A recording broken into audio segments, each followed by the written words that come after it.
No sé exactamente qué Me pasó. mandaron a vigilarme, ¿verdad?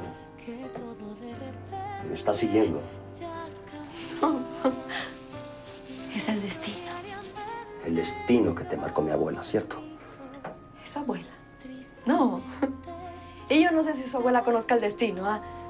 En el futuro. Pero yo no la conozco, no he hablado con ella. ¿Quién te envía entonces? La señorina, a buscar unas cosas de la farmacia. ¿Y a qué piso ibas? Al sexto piano. Estás jugando, ¿verdad? Usted también iba al sexto piano, ¿cierto?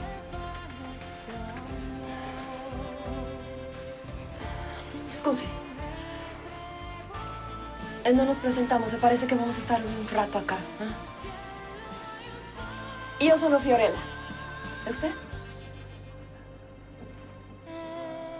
Pedro. Pedro llegó de sorpresa y con su sonrisa y sus palabras y todo su amor. Iluminó mi vida una vez más. O sea que... usted es...